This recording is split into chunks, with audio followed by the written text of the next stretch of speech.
The ALCS is here, and we're going to talk all about it.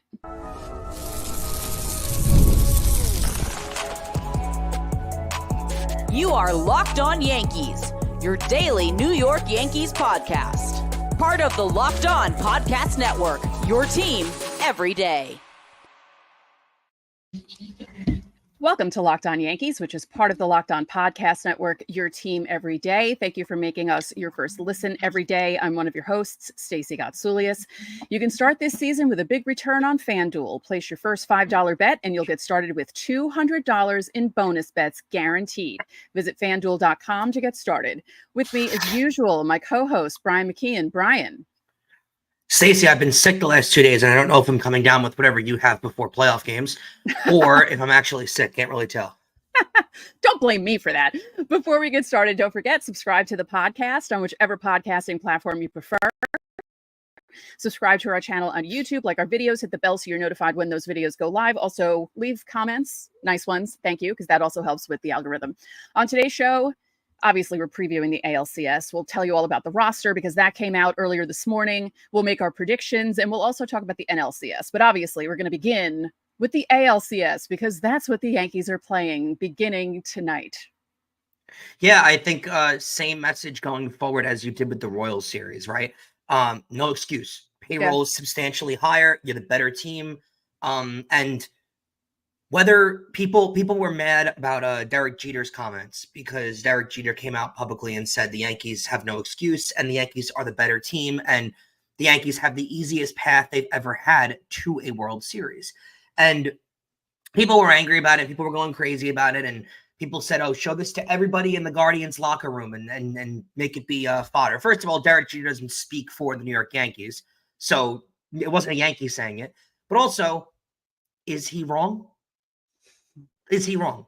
I mean, seriously. And also, does he not know what he's talking about? Like, he knows what it's like to be a Yankee and be in the playoffs and make it through and win World Series. So let's just call this, like, it's not a new regime because Cashman's always been here, but let's call this regime a regime for the sake of it, right? Over the last decade, really since that 2015 wildcard game when they lost to Houston and you thought they were going to have a chance, but that was when Houston really started their ascent, right? And then 2016, you sell off the pieces, you bring in new pieces, Judge comes up, Sanchez comes up, the whole thing, and then it starts off in 2017. In that stretch, has there been an easier path to the World Series for the Yankees than this year? There hasn't been. It doesn't feel like it. No. You know, it's not like Cleveland or pushovers because anything can happen in the playoffs, as we all have seen. But if you're looking at it from that standpoint, yes, you don't have a Houston in front of you this time. No, there's no utterly dominant team. And also, if you want to take, past, performance into account here, they've beaten Cleveland. They have over the last few years in the playoffs. Like, when is the last series they've lost to Cleveland in the last few years? It hasn't happened. So, I mean, Cleveland also, over the years that you've beat them, like in 2017, you had the comeback. I believe they beat them in 2019 as well. In those years where you beat them, Cleveland had ace-type starting pitching. Right? You had to go up against Shane Bieber in 2019. You had to go up against Corey Kluber when he was still elite in 2017. Well, when he was in the league, at least in 2017. They don't have that anymore. There's no elite starting pitching. In fact, the elite part of their team is now in the bullpen. But you saw better Cleveland teams in those years than you've seen now. You did. Yeah. They had a better lineup. They had Jose Ramirez on those teams, but they had Jose Ramirez followed by other elite players behind him. They don't have that anymore. I mean, Steven Kwan's the next best player on their team. Not saying much. They don't have elite starting pitching. They don't. So now that you said that, Steven Kwan's going to bat 600 in this series. He probably will. He's been great for them all year. But regardless, there is no other dominant force that's one of the better players in all of the league that's on Cleveland this year. There isn't. There's no Bieber because he's been hurt all year. It's just Clase. It's just Really? Class A at the back end of that bullpen. And don't get me wrong, their bullpen will be a talking point this series. Their bullpen has been tremendous all year. But most of their games are going to be bullpen games. So, I mean, you've over the years that you've played Cleveland in these series, you've always been sort of the better team, but not necessarily like a shoo-in better team, right? They've always had the star power to meet your star power. This is the first year where you definitively are the better team, and you better go out there and prove it. And people will say, well, the Yankees only had one more win than them. It was just, they played the White Sox 13 times. Yeah. No, I mean, like but that's the truth. I mean, they played teams, not even just the White Sox. The Yankees, the American League East was an unbelievably competitive division this year. And people forget that. The Red Sox really didn't fall off until September. So, I mean, yeah, right. They played competitively the whole season up until the end. You still, you have Tampa, the Orioles, the Rays. Tampa was a game under 500. I mean, Toronto was bad, but not like ultra, but not 30 wins bad. So right. The American League East was a competitive division all year. Cleveland got games against the White Sox, got games against the Twins, who were started off the year great and then completely gave up on their season.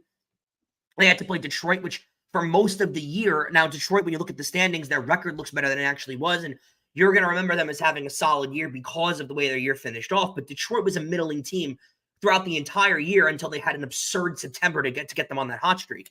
So in reality, there were 3 less than average teams in their division all year that they played. That's 30 games. Whereas the Yankees didn't have that. I'm not giving it an excuse. Again, I'm not saying Cleveland's not a good team. But when it comes to teams that you should beat and teams that you are better than, let's not sugarcoat this. Let's not turn this around. Let's not act like this is different than it actually is. Right? We can analyze it straight ahead, and all of our fans can do that too. But Stacey, they're the better team. They are, and we have to call a spade a spade. The Yankees are the better team here. Yeah. Speaking of the team, so the rotation was announced for the first 4 games over the weekend. So Rodon tonight, Cole tomorrow, Schmidt in game 3, Heel in game 4. What do we think of that order? And do you think that you would have done it differently? I don't think there was a need to push Cole for the game 1 start. Also, I actually like pitching Cole in game 2 for this reason alone. Because of the way Rodon struggled in the last series, if, God forbid, Rodon has another struggling start in game 1 and can't get through this game or whatever the reason is, and you lose game 1, you have Cole to save you and send it back to Cleveland at 1-1. Whereas if Cole loses game 1, and then you're really shaking in your boots because now you have Rodon pitching to kind of save your season and not go into a 2-0 hole. So yeah. I actually do like this order a little more. I don't know about how you feel about this. You've watched a lot more playoff baseball than I have in my lifetime. There is an importance behind game 1, but I do think sometimes the importance is a little overstated. Yeah. Game 1 sets a tone for the series. I'd agree with that, but I think it's a little overstated sometimes. Yes, I don't think your ace necessarily needs to start game 1. I think it's more important to have him start crucial games. Like if you're down 1-0 to even the series up before you go on the road, that might be more important, right? Because now in this situation, Cole, who's your better pitcher, is either pitching in a game that you need to make it 1-1 going back to Cleveland, or he's pitching in a game where you can go up 2-0 going onto the road. So either way, Cole's pitching the more important game. I think this is a smart way to set the rotation up. I think it's different in a 7-game series. I think you're right. In a 7-game series, game 1 isn't as important. In a 5-game series, game 1 is as important because if you go down, there's more leeway. There's more leeway in a 7-game series. If you go down 0-2 in a 5-game series, it's a real big uphill battle for you to come back. We've seen the Yankees do that in the past, but it's not as easy as people make it out to be. And I think in a 7-game series, you don't necessarily have to go with your ace in game 1. So yeah, you've got a longer road, and I'd say I think we're gonna get to this later, but I saw this comment right here from Chris, and I wanted to bring it up. Where'd it go? It just skipped. He's right, and not just in this game, not just in game 1, but in any game the Yankees are going to play in this series. Yeah, you have to come out and attack early because their bullpen is really good, and if you get to their bullpen, you could get shut down at that point. So right, you got to attack early. This is not the strategy of the Royals. You got to play these things differently, and this is where this is where the manager becomes a big storyline, Stacey, because he's got to be on his team. In the Royals series, it was about take pitches. Now the Royals their bullpen had played well, but still, I mean, you wanted to get you wanted to get Reagans, you wanted to get Lugo out of those games. Here, you want to keep their starters in these games. So, you want to swing early, be aggressive, be on top of it. It's very different than playing the Royals series. That's where managers are a huge, huge, huge factor in these series. Right. Let's push the roster stuff to the next segment because for sure. We need to discuss some of the changes to the roster because I find them interesting. Again, different team, longer series. I kind of understand that things are more urgent in a 5-game series and you need certain players in a 5-game series where you have more leeway in a 7. So we're going to talk about that next. First, don't forget, subscribe to the channel, hit the like button on our videos and hit the notification so you know when our videos go live. And you can join the Locked On Yankees Insiders Club. The link is in the description. You'll get text from us. You can text us questions, comments, reactions to the game. I sent out the roster as soon as it came out. We also send out roster moves, breaking news, so you don't have to check social media. We'll do it for you. There's a 14-day free trial. All right, so coming up next, we'll discuss the roster, predictions for the ALCS, and more.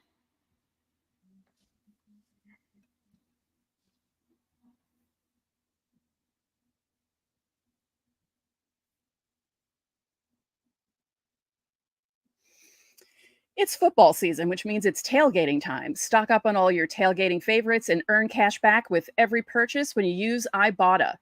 You won't have to choose between burgers and hot dogs or even sausages. You can get all 3 of them.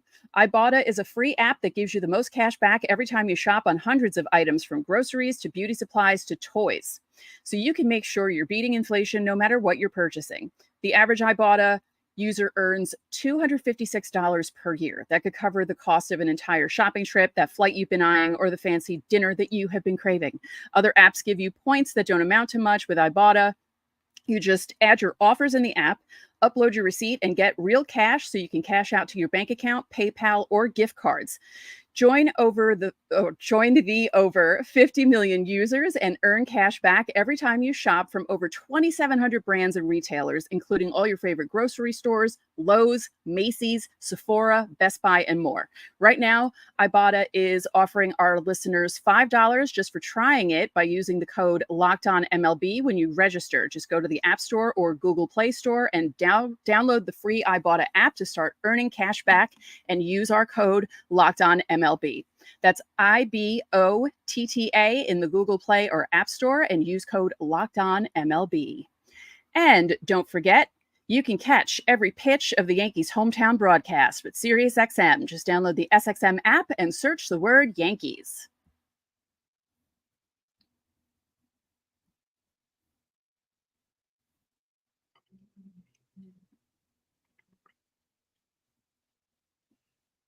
I don't know about you, but I am stressed out today. I mean, playoff season. My goodness. I will say, I don't have as many playoff zits as I normally have during it's very odd. My face is actually pretty clear. Maybe, my face has finally decided you've had enough acne throughout your life. You don't need more for the playoffs. I think that's what's happening. So let's look at thank you. I'm happy for me too, because it's not fun. Now let's look at the roster in case you haven't seen it yet. And this is meaning you, the viewers. There we go. If you're listening, we will read some of these for you. So pitchers: Cole, Cousins, Heel, Hamilton, Hill, Holmes, Canely, Meza, Rodon, Schmidt. Stroman is back. Luke Weaver. Catchers, obviously, Trevino and Wells. Infielders. Now, this is where it gets interesting. John Birdie, Anthony Rizzo, Gleyber Torres, Anthony Volpe. Outfielders: Dominguez, Grisham, Judge, Soto, Stanton, Verdugo, and utility: Oswaldo Cabrera and Jazz Chisholm. So does very this interesting mean, that they list Chisholm as a utility guy, by the way. Does this mean Rizzo at first, Birdie at third? Maybe. Maybe it's because of the hitting. And I think that's a real thing. If you didn't realize, when Birdie was getting at bats in the last series, he was really hitting the ball well. It had very Austin Wells early in the season vibes, right? Barreling up every single ball, but just hitting it to guys that were right at in play. Yeah. Yeah. So I think there's a chance Birdie, also potentially Birdie, a better glove over at third base than Jazz. I think Jazz will play a factor in this series, but Sure. we discussed this a little earlier in the year, and I think this still remains true. This is the time of year, Stacey. It's best guy for the moment right now that has to be playing. It's not about feelings. It's not about who's been there the last week, the last 2 weeks. That's irrelevant right now. Right now, it's the best guy for that position right now. That is all you can possibly do. So, I don't hate it. And the Marcus Stroman selection, interesting to me. And I think maybe it had to do with being slightly afraid of the fact that you could have a game that gets out of control and then you don't have a pitcher that can give you length. Maybe that's it. I'm not sure. But you're seeing teams do this. Like the Mets kind of tried to do this yesterday, and the Mets got screwed with this because they left too many guys off their pitching roster by putting McNeil in. On that roster, when that game got out of control, the Mets didn't have a pitcher that they could just throw in to eat innings. Right. And that hurt their bullpen for today's game. Whereas the Yankees, I feel like, games do get out of control. Game 2 could get out of control for whatever reason. And what do you do? And I think putting Stroman on the roster is the Yankees' protection for that. Yeah. I think Nestor would have filled that role if he were recovering faster and could come back. But Probably they put still hurt. Stroman in that role. Because again, a 7-game series is so much different than a 5-game series. Mhm. There's really no room for error in a 5-game series because those can get out of control really quickly. Whereas 7-game series, you can have a bad game and you can recover from it if you need to. Now, to note, obviously, Ben Rice and Duke Ellis are off the roster because of Anthony Rizzo and Stroman, but I thought that was really interesting. And Dominguez is there. Will we ever see him? Could he possibly be someone that you put in as a pinch runner now that Duke Ellis isn't there because he's good on the bases? Jazz could also fill that role as well if he's not starting. I think if there was somebody else to come off the roster for a pitcher to come on, it would be Dominguez. Just because there were plenty of opportunities to find him at bats in the Royals series, and they didn't. And they didn't seem to, force him in there or put him in there. So I don't think there's a good chance you won't see Dominguez come in at some point. Might just be more of a protection thing for them lineup wise. Duke Ellis, I mean, again, you can find pinch runners, so I don't think it was necessarily what purpose was he necessarily going to serve. Right. And I will say the Rizzo thing is very interesting to me. Is he healthy or is he battling an injury where they're gonna, it was a fractured finger, so he's not necessarily healthy. Two. But is the injection gonna be enough to help him get through and be an effective player? Because we've seen Yankee players try to play through injury. And, most notably, we've seen Yankee first baseman try to do that in Mark Teixeira. But the problem is when Mark Teixeira did it, he became a nothing out there. He did. I mean, he was a useless player. He wasn't hitting. He wasn't able to do anything. So, I love Anthony Rizzo trying to get back and be a member of this team. But if he's not able to play and he's getting himself out there because he wants to be out there for his team, how effective is he necessarily? And I think that has a lot to do with being Ben Rice being off the roster, because I think they saw enough out of Oswaldo and enough out of Birdie at first base to be confident that if Rizzo is ineffective, we can put either of these guys in at first base and they can hold the fort down. Whereas if either of these guys, fell on their face in the Royals series, there's a chance that Ben Rice should have been on this roster. They both had good at bats.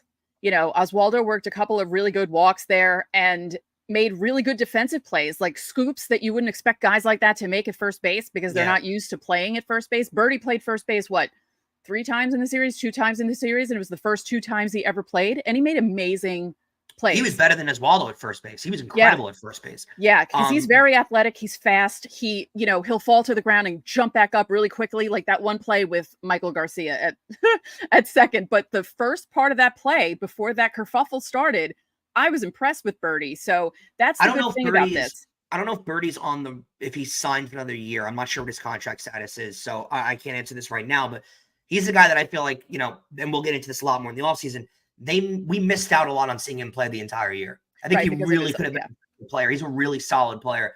And you can tell what the Yankees think of him because he wasn't on the roster the entire year, essentially. He was hurt. And in the playoffs, he's getting, consistent at-bats. We didn't get to this in segment 1 because I put it behind the roster. So my keys to the game, it's Carlos Rodon against Alex Cobb. Alex Cobb pitched against the Tigers on Wednesday. The Tigers won that game 3-0. He lasted 3 innings, gave up 2 runs on 3 hits, 1 walk, 2 strikeouts. He hasn't really pitched a lot because I think over the season he was 2-1 with a 2.76 ERA because I believe was he injured? Is that what happened? And he's also 37 years old. I didn't realize that. Alex Cobb has been around a lot. So the keys for the game, to me personally, Rodon needs to come out strong and stay strong. He can't let little things affect him, lose his concentration, and then let the game get away from him. The offense also needs to come out and hit Cobb because, as we mentioned in segment 1, their bullpen is scary. You need to get to the starter and score a couple of runs because once the bullpen gets in, if you're shut down by the starter, you'll be screwed. Set a tone early, and I think it'll be really key for Aaron Judge to have a moment early on in the series, right? Just to get it. I was having this conversation with somebody over the weekend, and it still remains true. Aaron Judge got bailed out by his team, in particular Giancarlo Stanton, because if they lose that Royals series, he's donezo. The whole conversation over the offseason would have been Aaron Judge can't hit in the playoffs. Yeah, he can get it done, but he can't do it in the play. All of it. That would have been the entire conversation. He got bailed out by his teammates and by Carlos Rodon.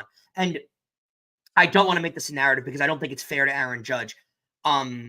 But that's what you mean Giancarlo Stanton. You said Carlos Rodon. Oh, I'm sorry. Yeah, no, Giancarlo Stanton. Yeah.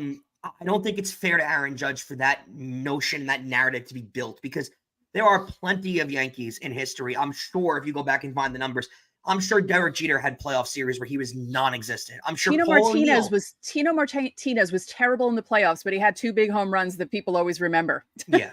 So there are countless players that you can go through history that have had really the only player I can probably name in Yankee history that never had a bad playoff series is Mariano Rivera. I mean, like literally. Like occasionally he'd blow a save, but for the most part, he'd be shutting people down. Yeah. And even Mariano Rivera, by the way, blew the biggest save in baseball history when they could have won a World Series and lost it. So guys have bad series. They just get forgotten about because Derek Jeter could have had a really bad ALDS, but if they went on to win the World Series, no one remembers it because he wound up having a really good ALCS or a really good World Series. It is big for Judge to get a moment early so this narrative doesn't continue to build.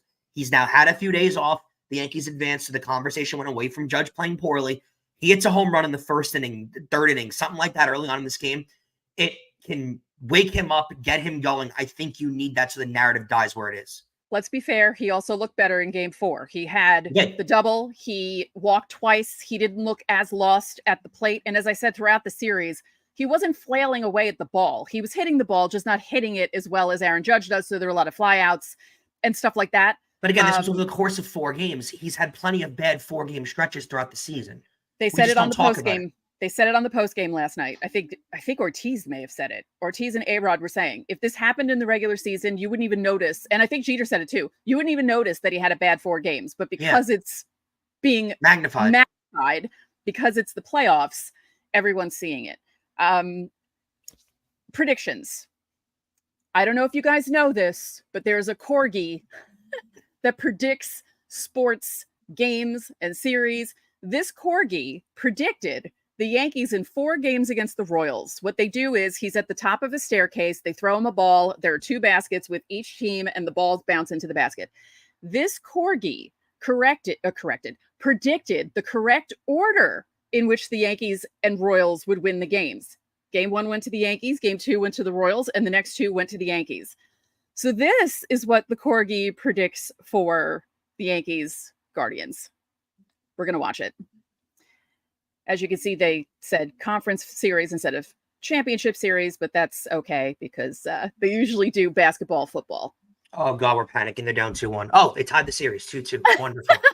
Yeah. Oh, wow. Yankees in a series lead. Coming home. Of course, they lose game 6.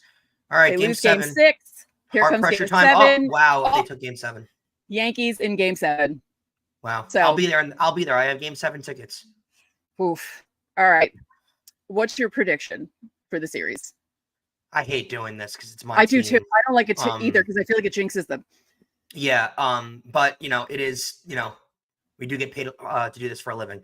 I'm I'll tell you in my next sponsorship read. Oh. Okay. Should I say my prediction? If you must. Go ahead. Yankees in 6. We'll see. I don't hate it. Yeah. I don't hate it. There's another championship series going on right now, and we mentioned it briefly, but we're going to talk about it coming up next.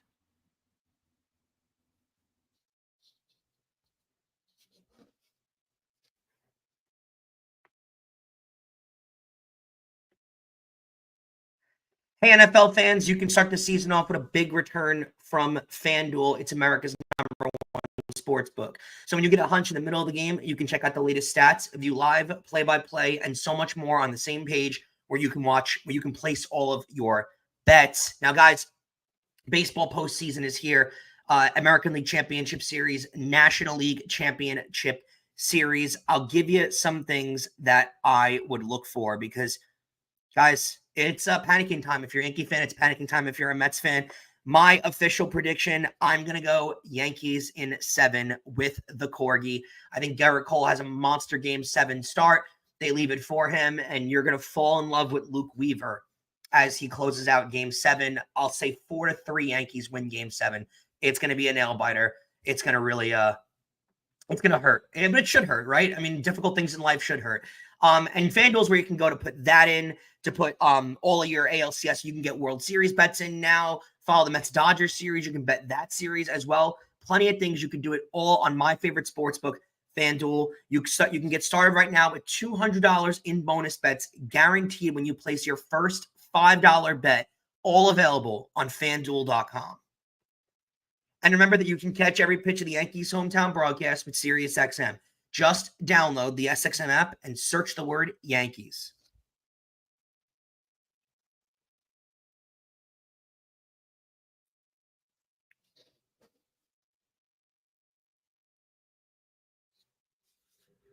And Stacey, Yankees to win in 7 is plus 410 right now in the sports book. So if you want to make some cash, there's an ability to. I'm scared. I'm nervous. I really do think this is going to be a down to the wire series. I don't think this one's going to be easy. Yeah, no, it's not going to be easy. Like, that's why I don't feel comfortable with people like, oh, the Yankees are going to sweep. They're going to win in 5. I mean, it could happen because no, they should win. I will say they should win the series. You know, like I don't think there's an excuse to lose this series. I just think it's not going to be easy. I just remember back in 2000, I believe Sports Illustrated predicted that the Mets were going to win in 5 because the Yankees backed into the playoffs. They only won like 87 games in 2000, but they still had the core that had won in 98 and 99. Mm-hmm. And, you know, in that instance, that team was able to turn on a switch and just be like, all right, we're in the playoffs. Let's start winning, kind of a thing. Kind of like the Kansas City Chiefs of now. Yeah. And I remember Sports Illustrated picking the Mets, and I was just like, oh, man, you know, this is my first experience with a Subway Series that is for a World Series. And I was just like really nervous about it. And as soon as Derek Jeter led off Game 4 with a home run on the first pitch, that's when I was like, yeah, the Yankees are winning this in 5. I'm like, they're definitely winning this in 5. It just felt like it. Like the El Duque game was a weird game in Game 3. He was sick and he wasn't feeling well and it just wasn't right. And as soon as Jeter hit that home run, I was like, yeah, no, they're winning this. It's fine. It's fine. Last night, the scary thing about the Dodgers coming out the way that they did. So they scored 9 runs. Jack Flaherty pitched 7 innings. He went the longest of any starters that the Dodgers have had in the playoffs so far. They scored those 9 runs without hitting any home runs. It was all like doubles and singles and getting on base and bunting guys over and doing all these scary things. Their pitching hasn't given up a run in 33 innings. And Derek Jeter said something really good in the postseason the postgame that people shouldn't get mad at.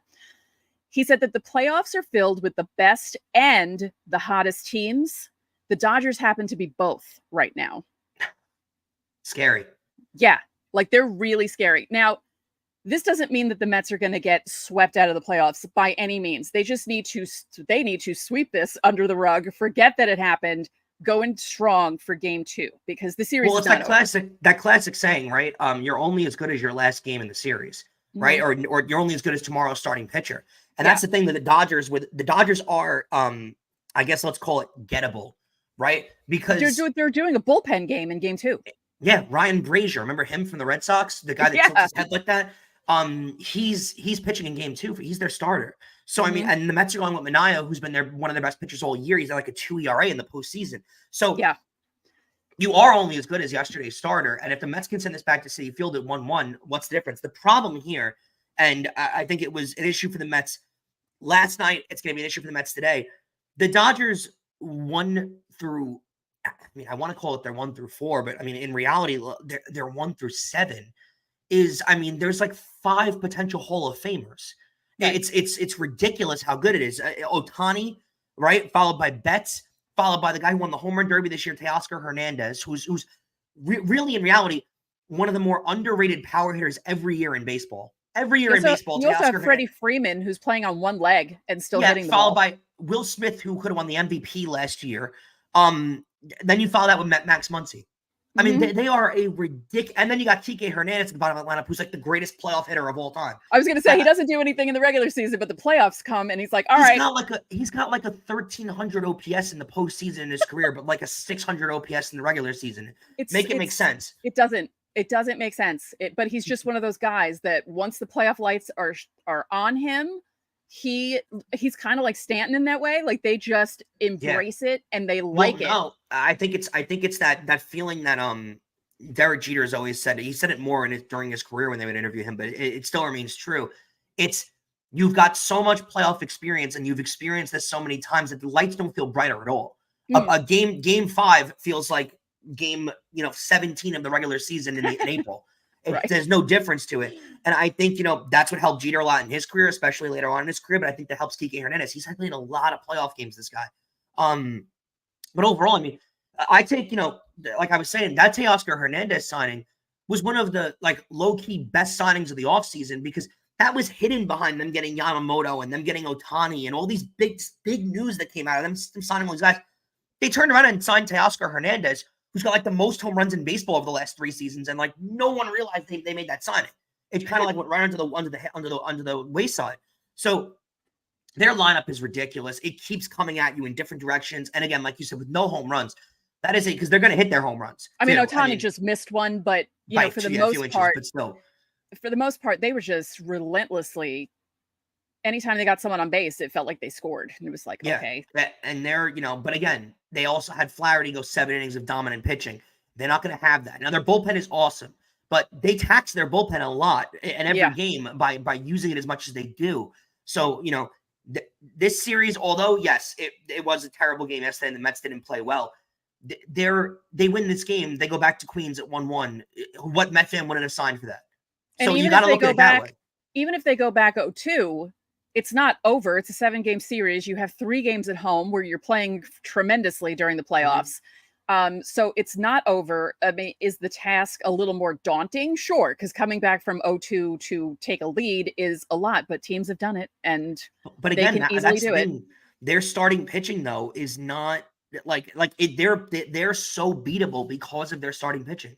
They are. The Dodgers make it, less daunting to go play them because you don't, going into game 3, if you had to look at Glasnow, right, you'd be like, oh, what if you had to go up against Yamamoto tonight and then Glasnow tomorrow night? That's what the Dodgers, and then Kershaw the next night.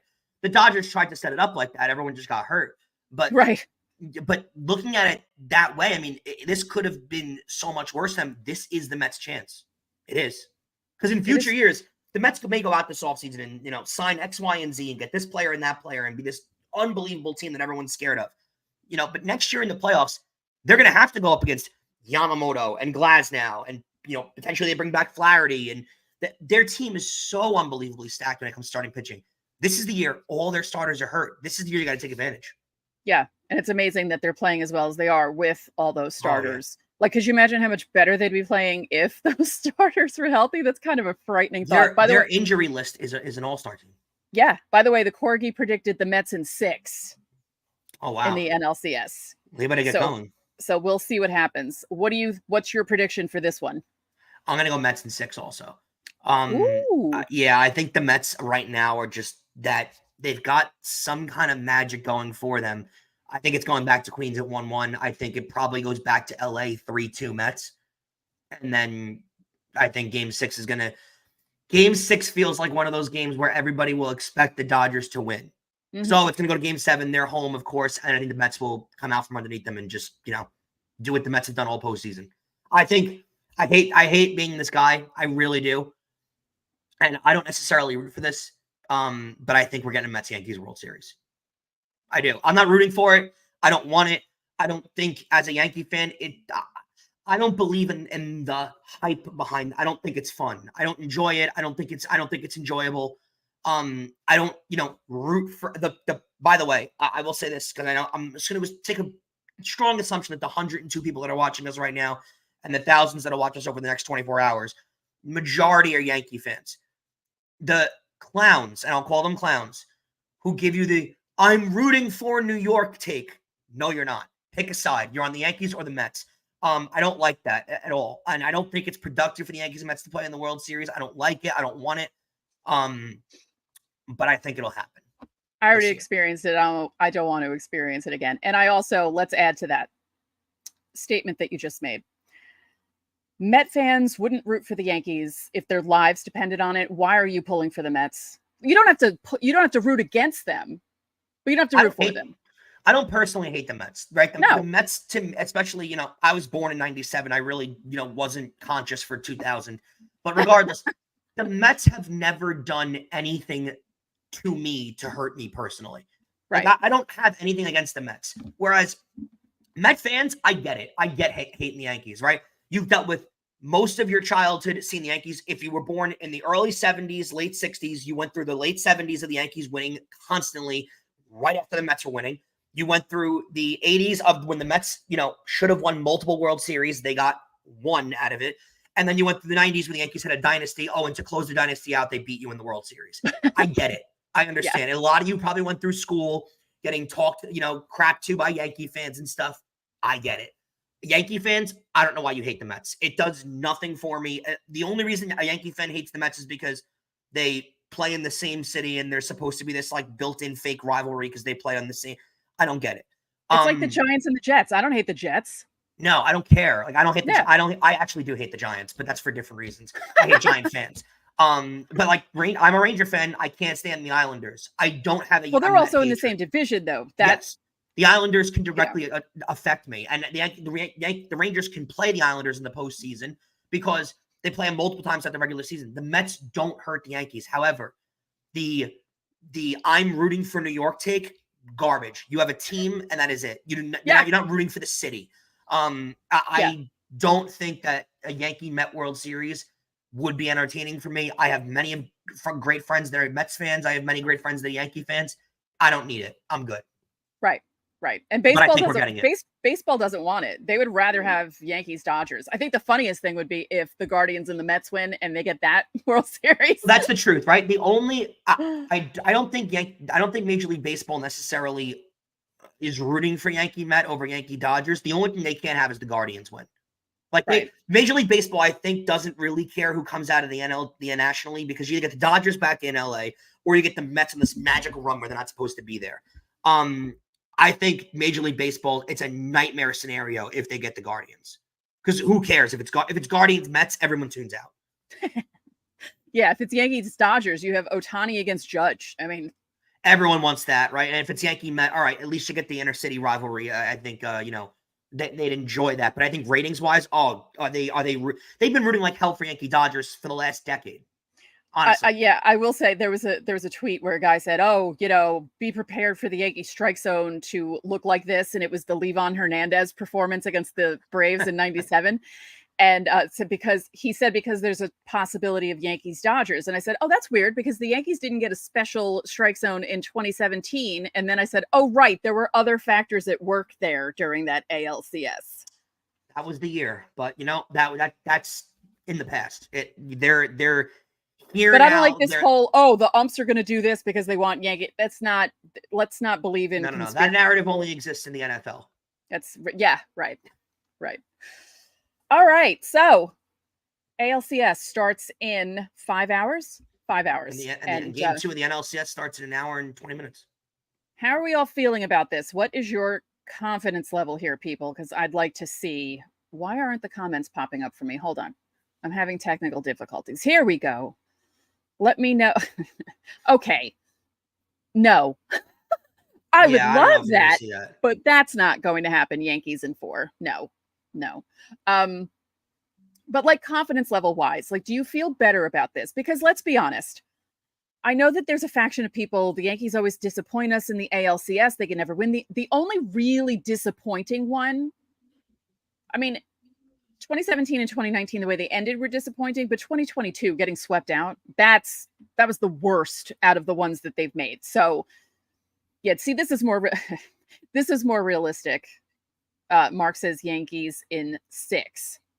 Yeah, I think it's 6 or 7. I don't think it's going to be one of those sweeps or in 5 series, and I really hope that, it doesn't go the opposite way either, where the Yankees just crap out and the Guardians. You never know. I was more nervous for the Royals series. I thought the Royals lefties and the way they were built as a team scared, and we were talking about being scared of the Royals since July. Right, so, with their yeah. So that series scared me more than this one. Honestly, I think they can beat the Guardians.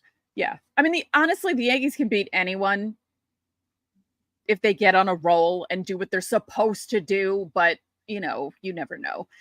Yeah, all right. So most people seem confident in our comments, which is nice because you don't want people to be Debbie Downers going into the ALCS. And this is interesting. By the way, what a horrible pitch Skubal threw for that grand slam. I agree, but what did you think of the move though of not pulling him? Because people were saying, why would you not go to the bullpen? Stacey, that guy's going to win the Cy Young this year, and he had one of the best years in Tigers history when it comes to a starting pitcher. Yeah, I think you ride or die with him. Right. Like I don't hate that call. I don't hate that call either. I thought he was going to get out of it. And the bad thing is DirecTV Stream. We have DirecTV Stream. It is so far behind that my brother's iPad updated, and he's like, it's 5-1. I'm like, what? And then we had to wait at least 2 minutes to see the actual grand slam happen. And I was like, wow. Yeah, I didn't hate that call to leave. I got it. Like I don't. I'm more angry with them putting in some random bullpen arm that gives it up than I am if Skubal gives it up. Right. Like you live and die with Skubal. You just do. See, this is how I feel. Not exactly, but sort of. Mike Rotunda. This Yankee team scares me. We can be horrible and be absolutely terrific. It's a weird, streaky team. It's true. Yeah, but those are the teams that wind up surprising you most of the time. Yes. So let's hope that they surprise us and that we will be doing a happy live stream tonight. By the way, yes, another live stream tonight after the game, within probably 10 to 15 minutes of the game ending. We will be here. So I will schedule the live stream for say 10:30. And if it changes because the game is longer, we'll push the time back, but just make sure that you check YouTube to see when it's going to run. So and the next game, we will be later going live afterwards because I'll be at game 2. Yes. So we'll be live, kind of like last series game 2. Hopefully this game 2 will be better than last series game 2. I agree. Thank you for making Locked On Yankees your first listen. Now go check out the Locked On MLB podcast. Prepare for the Fall Classic with Sully, who has it covered every single day. The link is in the description for Locked On MLB, so you don't need to search. It's part of the Locked On Podcast Network, your team every day. And make sure you check out the Locked On Yankees postcast right here on the Locked On Yankees podcast feed, audio, as well as streaming on YouTube on the Locked On Sports New York YouTube channel. Get rapid reaction to all the biggest moments with the Locked On Yankees postcast. Also look for Brian to do YouTube shorts before and after the games in the only ALCS. After. Only after. There has been an update to the system, so there's only after now. Okay, and game 2, you'll see him at the stadium after, so that'll be cool. Yes. So that'll do it for this live edition of Locked On Yankees. I'm Stacey Gotsulias. And I'm Brian McKeon. We will catch you after game 1. Please win.